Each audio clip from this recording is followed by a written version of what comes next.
हाय friends, माझं नाव Tejas Diliprao Kajale. Physics with Tejas sir या चॅनल मध्ये आपलं स्वागत आहे. जसं मी तुम्हाला काल सांगितलं होतं, आपला जो इलेक्ट्रोस्टॅटिक आहे त्याचे फक्त 2 टॉपिक राहिले होते. एक राहिलेला आहे energy stored in the capacitor आणि एक टॉपिक राहिला आहे आपला वन डे ग्राफ जनरेटर. ठीक आहे, 2 टॉपिक झाले की आपला जो इलेक्ट्रोस्टॅटिक युनिट होता तो इलेक्ट्रोस्टॅटिक युनिट संपून जाईल. ओके, तर आज आपल्याला टॉपिक पाहायचा आहे की ज्याचं नाव आहे energy stored in the capacitor. म्हणजे आपण माहित आहे का, सुरुवातीला कॅपॅसिटर हा कन्सेप्ट जेव्हा आपण घेतला होता हातात, त्यावेळेस आपण माहित आहे का एक डेफिनेशन बोललो होतो कॅपॅसिटर बद्दल. काय बोललो होतो आपण कॅपॅसिटर बद्दल?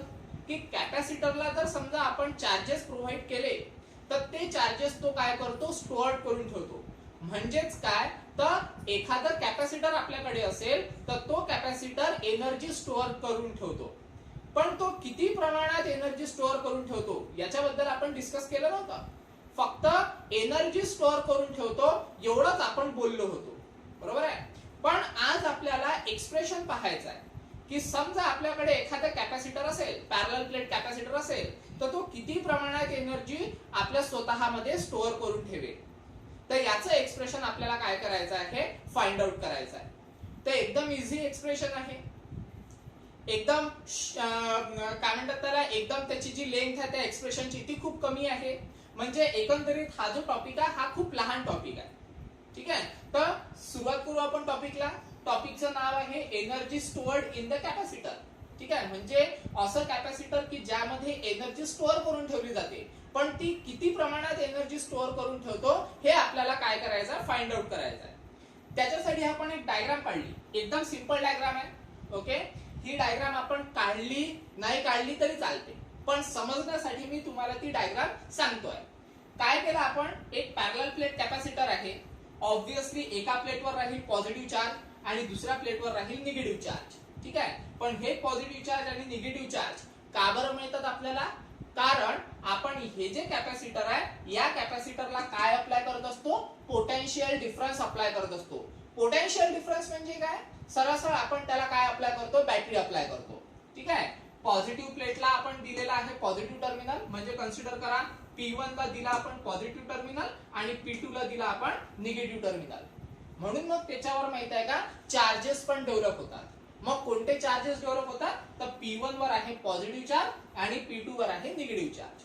म्हणजेच इन शॉर्ट बॅटरीच्या माध्यमातून आपण त्याला काय प्रोव्हाइड करतो आहे, तर चार्जेस प्रोव्हाइड करतो आहे. आता चार्जेस प्रोव्हाइड करून राहिलेलो आपण त्या कॅपॅसिटरला, तर चार्जेस जेव्हा आपण प्रोव्हाइड करतो त्यावेळेस या कॅपॅसिटर मधलं जे पोटेन्शियल डिफरन्स आहे ते पोटेन्शियल डिफरन्स इन्क्रीज होत जाते. लक्षात, म्हणजे चार्जेस जेव्हा आपण काय करत असतो, कॅपॅसिटरला देत असतो, त्यावेळेस त्या कॅपॅसिटरचं पोटेन्शियल डिफरन्स काय होत जाते, इन्क्रीज होत जाते. पण त्याच्यानंतरही जर समजा आपण त्यामध्ये चार्जेस देण्याचा प्रयत्न केला तर तिथे माहित आहे का काही ना काहीतरी वर्क डन होते. आणि ते जे वर्क डन आहे ते वर्क डन पोटेन्शियलच्या अगेन्स्ट होते. आलं लक्षात, जे वर्क डन आपल्याला मिळते ते वर्क डन माहित आहे का पोटेन्शियलच्या विरोधात मिळते. ठीक आहे, अगेन्स्ट द पोटेन्शियल, म्हणजे work done in the capacitor is against the potential. आलं लक्षात, म्हणजे पोटेन्शियलच्या अगेन्स्ट आपल्याला काय मिळते, तिथे वर्क डन मिळते. आता त्याच वर्क डन वरून आपल्याला काय करायचं आहे, एनर्जी काय करायची आहे, फाइंड आउट करायची आहे. एकदम इझी डेरिवेशन आहे. पहा काय करतो तर, आता आपण कुठपर्यंत पोहोचलो, वर्क डन पर्यंत. ठीक आहे, पण वर्क डनचा वापर आपण नंतर करू. सगळ्यात पहिले की या डायग्राम वरून आपल्याला मिळते काय ते काय करून घेऊ, आपण कलेक्ट करून घेऊ. ठीक आहे, आता कन्सिडर करा इथे जे चार्जेस दिलेले आहेत ते माहित आहे का कॅपिटल क्यू आहे. पण मी कन्सिडर करतो, ठीक आहे, लेट मी असं कन्सिडर करतो की माझ्या कॅपॅसिटरवर स्मॉल चार्जेस आहे, म्हणजे कन्सिडर करा क्यू एवढे चार्जेस आहेत. ठीक आहे, आता जर समजा चार्जेस माझ्याजवळ क्यू आहे, ठीक आहे, तर हे कन्सिडर करू आपण चार्जेस आहेत. ओके, त्याच्यानंतर ते चार्जेस का बरं डेव्हलप झाले, कारण माहित आहे का आपण त्याला काहीतरी पोटेन्शियल अप्लाय करत आहे. ओके, म्हणजे व्ही म्हणजे काय मिळणार आहे आपल्याला, पोटेन्शियल पाहायला मिळणार आहे. ओके, तर या दोन गोष्टीवरून मला माहित आहे का त्या कॅपॅसिटरचं कॅपॅसिटन्स पण पाहायला मिळते. मग आता कॅपॅसिटन्स काय असते, तर कॅपॅसिटन्स आपण की नाही भरपूरशा टॉपिक मध्ये वापरलेला आहे. जर तुम्ही मागचे काही लेक्चर्स अटेंड केले असतील, लेक्चर्स बघितले असतील तर तुमच्या ते लक्षात येईल. एकदम इझी त्याचा फॉर्म्युला आहे त्या कॅपॅसिटन्सचा. काय फॉर्म्युला होता, तर फॉर्म्युला मिळत होता आपल्याला कॅपॅसिटन्स म्हणजे C, okay, is equal to charges upon potential. म्हणजे चार्जेस आणि पोटेन्शियल या दोघांचा जर समजा रेशो घेतला तर आपल्याला काय मिळते, कॅपॅसिटन्स मिळते. म्हणजेच काय, तर क्यू अपॉन काय मिळते आपल्याला व्ही. म्हणजे जर समजा क्यू आणि व्ही चा जर समजा रेशो घेतला तर आपल्याला काय मिळते, कॅपॅसिटन्स. तर हे जे कॅपॅसिटन्स आहे हे कोणाचं कॅपॅसिटन्स आहे, तर या कॅपॅसिटरचं कॅपॅसिटन्स आहे. ओके, त्याच्यानंतर आता याच्यावरूनच माहित आहे का आपल्याला पोटेन्शियल पण काढता येईल कॅपॅसिटरचं. कसं काढायचं, एकदम इझी आहे.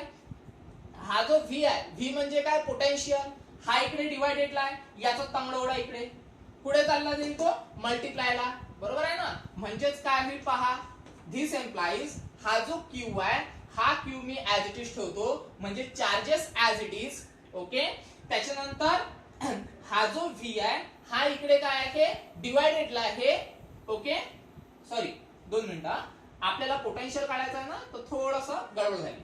पोटेन्शियल काढायचं ना आपल्याला, ते एक काम करा, व्ही चा तांबडा माहिती आहे का, इकडे ओढा म्हणजे तो मल्टिप्लायला चालला जाईल, आणि सी चा पण सायमल्टेनियसली ओढा म्हणजे माहिती आहे का एक स्टेप आपली कमी होऊन जाते. म्हणजे काय करायचे आहे, दोघांचे तंगडे ओढायचे आहे. इकडून व्ही चा ओढा, इकडून काय करायचं, सी चा ओढा. आलं लक्षात. म्हणजे काय मिळेल आपल्याला, व्ही हा माहिती आहे का सी च्या जागेवर चालला जाईल. ओके, त्याच्यानंतर इज इक्वल टू हा जो क्यू आहे हा ऍज इट इज, आणि हा जो सी आहे हा व्ही च्या जागेवर येऊन जाईल. आलं लक्षात. म्हणजेच काय, तर व्ही इकडे डिवायडेडला आहे ते इकडे मल्टिप्लायला चालला जाईल, आणि सी इकडे मल्टिप्लायला आहे ते इकडे कुठे चालला जाईल, तो डिवायडेडला. म्हणजेच मग आपल्या जवळ काय एक्सप्रेशन मिळते, तर पोटेन्शियल म्हणजे V is equal to Q upon C. Q म्हणजे पुन्हा चार्जेस आणि सी म्हणजे काय राहील आपलं, कॅपॅसिटन्स. कोणाचा कॅपॅसिटन्स, तर आपल्या कॅपॅसिटरचा कॅपॅसिटन्स. येऊन राहिलं लक्षात. म्हणजेच माहित आहे का कॅपॅसिटन्स वरून आपण काय काढलेलं आहे, पोटेन्शियल काढलेलं आहे. जर समजा आपण डायरेक्ट जरी पोटेन्शियल घेतलं तरी चालते, पण मग आपल्याला या पोटेन्शियलचा फॉर्म्युला माहित असायला हवा. म्हणजे डायरेक्ट जर समजा आपण पोटेन्शियल घेतलं V is equal to Q by C तरी काही हरकत नाही.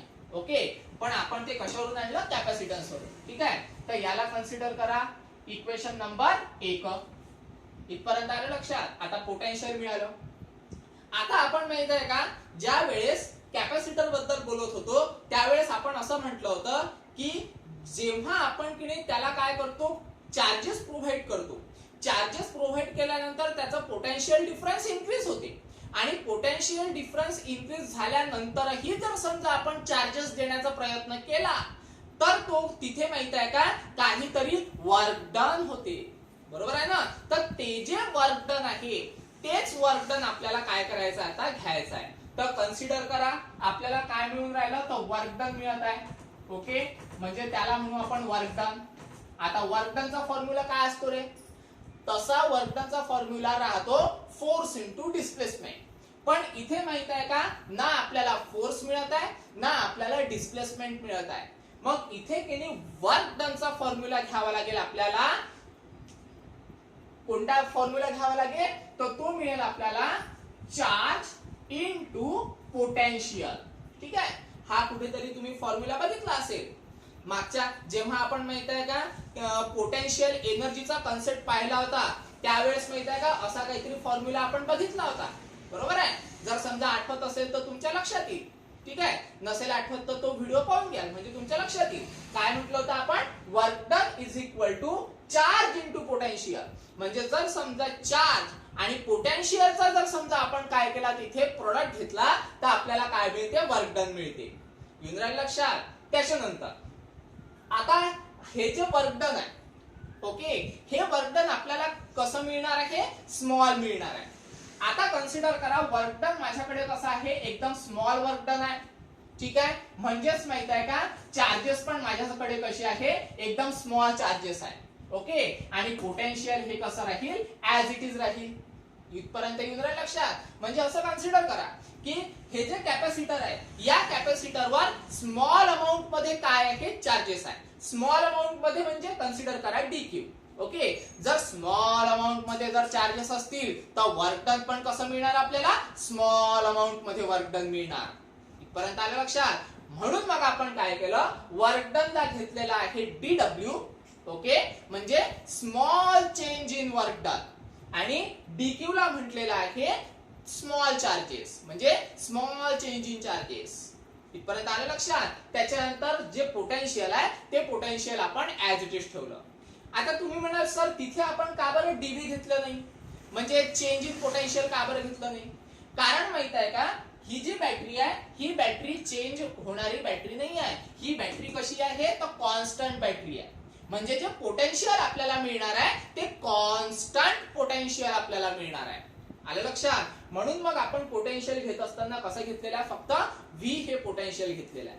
आलं लक्षात. म्हणजे आपल्याला काय मिळणार, डीडब्ल्यू is equal to dQ into V. ठीक आहे, यालाच मग लिहत असताना कसं लिहायचं पहा, धिस एम्प्लाइज. ओके, त्याच्यानंतर डीडब्ल्यू हे ऍज इट इज राहणार. ठीक आहे, त्याच्यानंतर फक्त याचं इंटरचेंज करतो मी, म्हणजे व्ही ला पहिले लिहितो आणि डीक्यू ला काय लिहितो मी, नंतर लिहितो. इथपर्यंत आलं लक्षात. तर अशा पद्धतीने मला काय मिळालं, वर्क डन मिळालं. आता इथे एक गोष्ट लक्षात घ्या, आपल्याकडे माहित आहे का पोटेन्शियल आहे, तर पोटेन्शियलची व्हॅल्यू आहे आपल्याकडे. पहा इक्वेशन 1. ठीक आहे, म्हणजे व्ही इज इक्वल टू काय रे, क्यू अपॉन सी. म्हणजेच काय, तर या इक्वेशन मध्ये आपण या व्ही च्या जागेवर क्यू अपॉन सी लिहू शकतो. ठीक आहे, ऑब्वियसली लिहू शकतो. टाका मग व्हॅल्यू काय ते पहा answer. This implies okay work done as it is. ठीक आहे, is equal to V. V ची व्हॅल्यू काय आहे आपल्याकडे, क्यू बाय सी. म्हणजे Q by C into d Q हे काय मिळेल आपल्याला, as it is.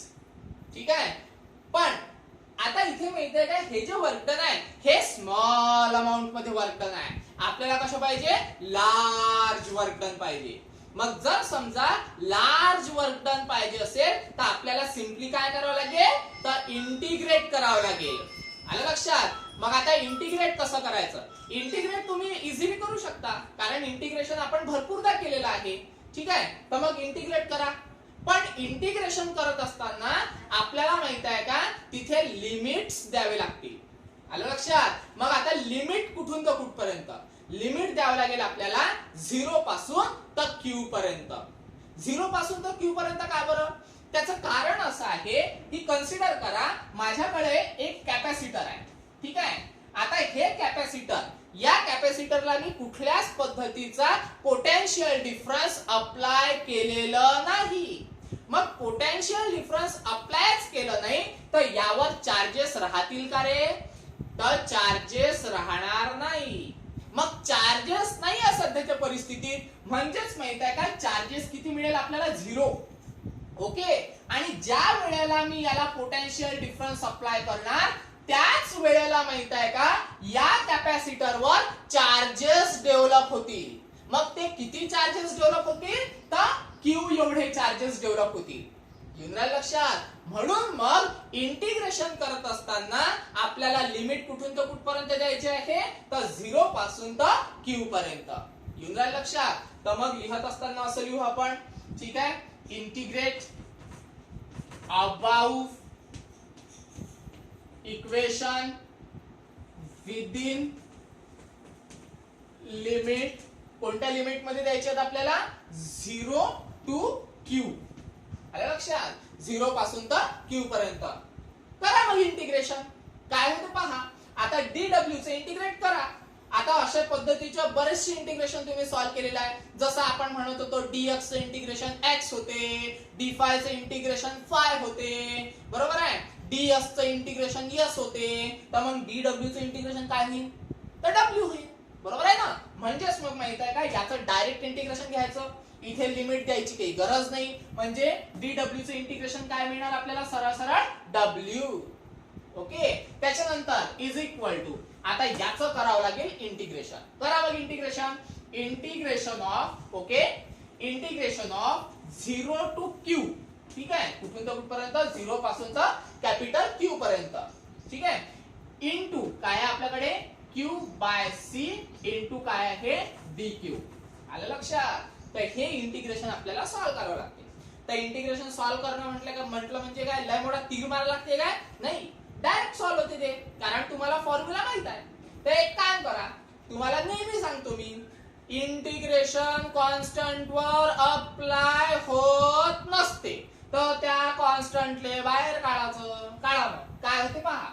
This implies okay W हे ऍज इट इज, त्याच्यानंतर इंटिग्रेशन कॉन्स्टंट वर अप्लाय होत नाही, मग तिथे कॉन्स्टंट कोणता आहे, तर लक्षात घ्या मित्रांनो, इथे कॉन्स्टंट क्यू राहणार नाही, कारण माहित आहे का क्यू सोबत काय आहे डीक्यू आहे, म्हणून माहित आहे का हे दोघं जण कॉन्स्टंट नसतील तिथे, तर कॉन्स्टंट काय राहील सी, म्हणजे कॅपॅसिटन्स कॉन्स्टंट राहील. तर तो जो 1/c आहे त्याला काय करा बाहेर काढा. ओके, म्हणजे 1/c कॉन्स्टंट बाहेर.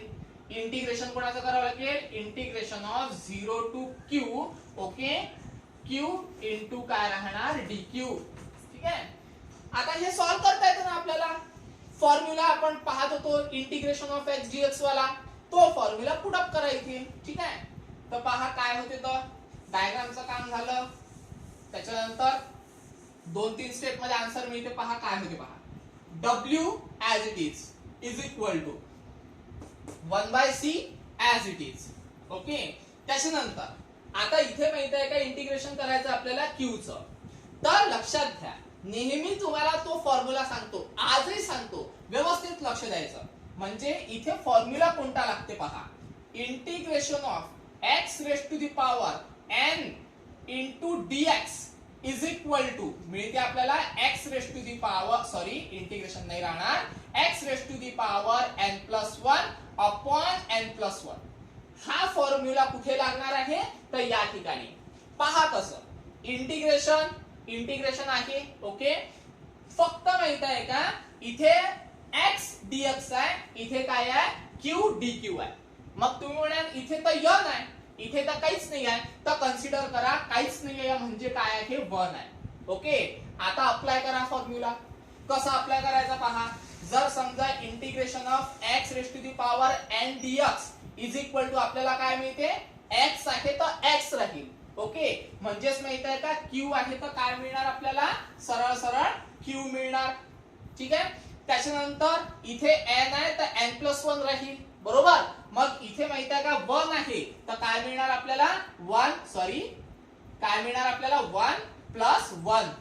आलं लक्षात. अपॉन मध्ये n आहे तर खाली काय आहे n+1, म्हणजे मग आपल्याला खाली काय घ्यावं लागेल 1+1, ठीक आहे. तर हे मिळालं आपल्याला इंटिग्रेशन. आलं लक्षात. हा फॉर्म्युला लक्षात ठेवायचा, ठीक आहे. या फॉर्म्युला बद्दल आपण भरपूर डिस्कस केलेला आहे, जेव्हा आपण माहित आहे का कॉलेजमध्ये बघितलं होतं इंटिग्रल कॅल्क्युलस, तेव्हा मी सगळं तुम्हाला सांगितलेलं आहे याच्याबद्दल, ठीक आहे. तर ते पाहून घ्यायचं. त्याच्यानंतर लिमिट तर कुठून तर कुठपर्यंत आहे, 0 पासून तर क्यू पर्यंत. पुट अप करा लिमिट, म्हणजे 0 टू क्यू. आलं लक्षात.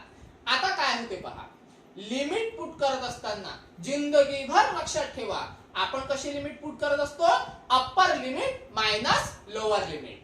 आलं लक्षात. करा मग पुट काय होते पहा, ठीक आहे. पहिले याला सॉल्व्ह करावं लागेल ना आपल्याला, आहे ना, नंतर लिमिट पुट करायची. 1/c as it is. आता काय आपल्याकडे q 1+1 2, त्याच्यानंतर अपॉन मध्ये काय आहे 1+1 2, ओके. आता लिमिट पुट करायचे. आता लिमिट कसे पुट करायचे पहा, एकदम इझी आहे. जसं मी तुम्हाला सांगितलं होतं, upper limit minus lower limit, okay, म्हणजे 1/c हे ऍज इट इज राहणार, ओके. त्याच्यानंतर माहित आहे का q चा स्क्वेअर आहे, म्हणजे अप्पर लिमिट काय आहे कॅपिटल Q, म्हणजे या q च्या जागेवर काय येणार कॅपिटल Q, ओके. त्याच्यानंतर स्क्वेअर हा ऍज इट इज. त्याच्यानंतर मायनस लोअर लिमिट. आता लोअर लिमिट काय आहे आपल्याकडे 0, तर 0 पुट करायचं या q च्या जागेवर. त्याच्यानंतर त्याचा स्क्वेअर, ठीक आहे, आणि अपॉन मध्ये काय आहे 2. आलं लक्षात. तर हे टर्म काय राहील आपली, म्हणजे अपॉन मध्ये 2 काय राहील आपला ऍज इट इज. सॉल्व करा. सॉल्व म्हणजे काय, लंगोटा तीर मार लागते काय, काहीच नाही. झिरोचा तर काही फरक पडतच नाही, तर झिरो तसंच कॅन्सल होऊन जाते. उरणार काय फक्त आपल्याकडे क्यू स्क्वेअर अपॉन 2. आलं लक्षात. फक्त याला व्यवस्थित अरेंज करा म्हणजे काय मिळते पहा, work done is equal to Q square okay upon मध्ये 2 इंटू सी म्हणजे 2c. आलं लक्षात. तर हे मिळालं आपल्याला वर्क डन. मग आता काय होते पहा, आपण नेहमी बोलतो, ठीक आहे, नेहमी बोलतो, काय बोलतो आपण, की जे वर्क डन आहे हे वर्क डन आपण इंटरनल हे जे वर्क डन आहे हे वर्क डन आपण पोटेन्शियल एनर्जीच्या फॉर्म मध्ये स्टोअर करून ठेवतो. ठीक आहे, हे जे काही वर्क डन मिळालं आपल्याला किंवा कुठलं पण वर्क डन मिळते तर ते वर्क डन आपण पोटेन्शियल एनर्जीच्या फॉर्म मध्ये स्टोअर करून ठेवतो. तर मग यालाच काय म्हणू आपण, वर्क डनच्या जागेवर लिहू यू म्हणजे पोटेन्शियल एनर्जी, आणि एनर्जी किती मिळाली आपल्याला, तर सरळ सरळ क्यू स्क्वेअर अपॉन 2c. आलं लक्षात. म्हणजेच वर्क डनला आपण स्टोअर केलं कशामध्ये, पोटेन्शियल एनर्जी मध्ये, आणि वर्क डनचा फॉर्म्युला आहे क्यू स्क्वेअर अपॉन 2c.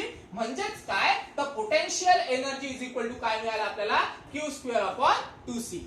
ठीक आहे, तर हे पहिलं इक्वेशन आहे पोटेन्शियल एनर्जीचं.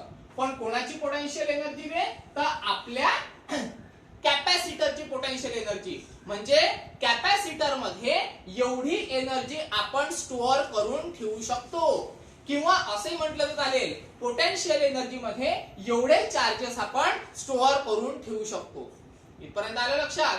अजून 2 इक्वेशन आपल्याला मिळतात, तर कन्सिडर करा हे इक्वेशन कितवं आलं होतं, काहीतरी दुसरं का तिसरं असेल हे इक्वेशन, पाहून घ्यायचं तुम्ही नोट्स मध्ये. ओके, कारण मोडलं तर आता लक्षात नाही, ते बहुतेक काहीतरी तिसरं असेल. ठीक आहे, त्याच्यानंतर लक्षात घ्या आता नेमकं होते काय. आपल्याकडे माहित आहे का, कॅपॅसिटन्सचा फॉर्म्युला होता, बरोबर. कॅपॅसिटन्सचा फॉर्म्युला काय होता रे, कॅपॅसिटन्सचा फॉर्म्युला होता C is equal to Q by V. पण आता आपल्याकडे चार्जेस किती आहे, कॅपिटल Q. ओके, म्हणजे मग चार्जेसच्या जागेवर आपल्याला काय मिळणार, कॅपिटल Q मिळणार. ठीक आहे, आताच आपल्याला काय करावं लागेल, जर समजा आपण चार्जेसची व्हॅल्यू काढली म्हणजे Q ची व्हॅल्यू काढली तर आपल्याला काय मिळते पहा. मग एक काम करा, धिस एम्प्लाइज, ठीक आहे, आपल्याला Q पाहिजे म्हणून Q ऍज इट इज ठेवतो मी. त्याच्यानंतर V इकडे डिवायडेडला इकडे गेल्यानंतर काय होईल, तो मल्टिप्लायला, म्हणजे काय मिळणार मला, Q is equal to CV. एक काम करा ना, मग Q ची व्हॅल्यू तुम्हाला मिळाली तर ही जी व्हॅल्यू आहे ही इक्वेशन नंबर 3 मध्ये पुट अप करा. काय ते पहा, आन्सर पहा, U ऍज इट इज. ठीक आहे, त्याच्यानंतर इज इक्वल टू Q च्या जागेवर काय ठेवायचं आहे, CV. पण इथे माहित आहे का, Q चा स्क्वेअर आहे, म्हणजेच माहित आहे का आपल्याला या दोघांचा काय करावं लागेल, स्क्वेअर करावं लागेल. स्क्वेअर म्हणजे सरळ सरळ असं करा, CV त्याचा काय करावं लागेल, होल स्क्वेअर अपॉन मध्ये काय आहे रे, 2c. ओके, मग आता CV चा होल स्क्वेअर. जर समजा CV चा होल स्क्वेअर असेल तर त्याला आपण असं लिहू शकतो, C square into V square, बरोबर आहे. त्याच्यानंतर काय होते पहा, अपॉन मध्ये 2c. एक काम करा ना, C गे कॅन्सल, म्हणजे पोटेन्शियल एनर्जी काय मिळते आपल्याला पहा, एक C कॅन्सल झाला म्हणजे एक C उरलेला आहे. त्याच्यानंतर मिळून राहिला आपल्याला V स्क्वेअर, आणि अपॉन मध्ये किती आहे, ट्वाइस. ओके, म्हणजे 2 आहे. मग आता इक्वेशन काय मिळते आपल्याला, तर इक्वेशन मिळते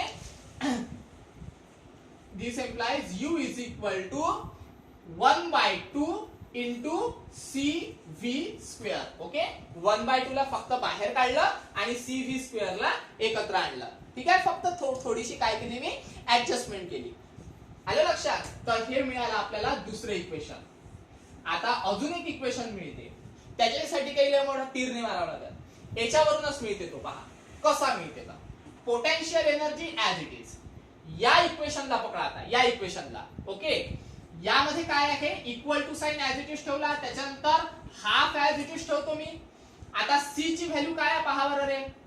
एक काम करा, नाही तर एक काम करा, हा CV स्क्वेअर आहे तर याला मी असं लिहू शकतो का पहा बरं, हा C तर ऍज इट इज लिहिणार मी. Okay, no doubt. पण V स्क्वेअरला असं लिहू शकतो का, V इंटू V लिहू शकतो. बरोबर आहे ना. व्ही इंटू व्ही काय होते व्ही स्क्वेअर. त्याच्यामुळे मी माहित आहे का व्ही स्क्वेअरला व्ही इंटू व्ही लिहू शकतो. बरोबर. मग आता एक काम करा, पहा बरं काय मिळून राहिलं होतं. हा इथे काय रे सीव्ही. तर मग या सीव्हीच्या जागेवर मी हा क्यू ठेवू नाही शकत का. ऑब्विसली ठेवू शकतो, कारण सीव्हीची व्हॅल्यूच काय आहे क्यू आहे. म्हणजेच काय तर या सीव्हीच्या जागेवर आपण हा क्यू काय करू शकतो पुट अप करू शकतो. ओके. म्हणजेच मग आपल्याला तिसरं इक्वेशन मिळते. आणि ते तिसरे इक्वेशन काय मिळते पहा आता. यू ऍज इट इज, त्याच्यानंतर half as it is, okay, is equal to half पण काय मिळणार आपल्याला ऍज इट इज मिळणार. त्याच्यानंतर सीव्ही. ठीक आहे. तर मग सीव्हीच्या जागेवर आपण काय ठेवणार आहे क्यू ठेवणार आहे. ओके. म्हणजे सीव्हीच्या जागेवर क्यू, त्याच्यानंतर व्ही हा ऍज इट इज. तर हे मिळालं आपल्याला पोटेन्शियल एनर्जीचं तिसरं इक्वेशन. इथपर्यंत आलं लक्षात. म्हणजे इक्वेशन नंबर 3, त्याच्यानंतर हे इक्वेशन नंबर 4 आणि हे इक्वेशन नंबर 5. तर असे माहित आहे का 3, 4 आणि 5 आपल्याला कोणते इक्वेशन मिळत आहे तर पोटेन्शियल एनर्जीचं इक्वेशन मिळत आहे. पण कोणाची पोटेन्शियल तर आपल्या कॅपॅसिटरची. म्हणजेच काय तर आपण माहित आहे का या 3 फॉर्म्युलाच्या आधारे त्या कॅपॅसिटर मध्ये पोटेन्शियल एनर्जी स्टोअर करून ठेवू शकतो. आलं लक्षात. तर हा होता आजचा टॉपिक की ज्याचं नाव होतं पोटेन्शियल एनर्जी किंवा energy stored into the capacitor. आलं लक्षात. तर हा एक टॉपिक आजचा. आलं लक्षात. तर आज आपण इथे स्टॉप करू. उद्या लास्ट टॉपिक आहे या युनिटचा की ज्याचं नाव आहे वंदे ग्राफ जनरेटर. तो पूर्ण माहित आहे का थिअरी टॉपिक आहे, त्याच्यामुळे व्यवस्थित तो लक्ष देऊन ऐकायचा. आलं लक्षात. आणि त्याच्यावर व्यवस्थित प्रॅक्टिस करायची. तर आजचा टॉपिक झालाय आपला. काय नाव होता आज तर energy stored in the capacitor. मग किती एनर्जी स्टोअर करू शकतो आपण. एक तर आपण क्यू स्क्वेअर अपॉन 2c एवढी एनर्जी स्टोअर करून ठेवू शकतो. किंवा मग माहित आहे का दुसरं इक्वेशन मिळालं आपल्याला half of c into V square एवढी एनर्जी स्टोअर करून ठेवू शकतो. किंवा मग तिसरं इक्वेशन मिळालं आपल्याला half of Q into V, तर एवढी एनर्जी स्टोअर करून ठेवू शकतो. म्हणजेच काय तर इक्वेशन नंबर 3, इक्वेशन नंबर 4 आणि इक्वेशन नंबर 5 असे आपल्याला कॅपॅसिटरच्या पोटेन्शियल एनर्जीचे 3 इक्वेशन्स मिळालेले आहेत. ठीक आहे. आणि हे तिन्ही इक्वेशन्स तुम्हाला लक्षात ठेवावं लागेल. का बरं. कारण ज्या वेळेस आपण न्यूमेरिकल काय म्हणतात त्याला न्यूमेरिकल सोडवायचा प्रयत्न करू, न्यूमेरिकल सॉल्व्ह करू, त्यावेळेस तिन्ही इक्वेशन्सची आपल्याला काय लागेल गरज लागेल. इथपर्यंत आलं लक्षात. तर आज आपण स्टॉप करू. ठीक आहे. उद्या लास्ट टॉपिक राहील. मग उद्या नंतर इलेक्ट्रोस्टॅटिक युनिट संपून जाईल. आलं लक्षात. तर आज स्टॉप करू आपण. काही अडचण असेल तर फोन किंवा मेसेज द्वारे तुम्ही मला विचारू शकता. ठीक आहे. तर धन्यवाद.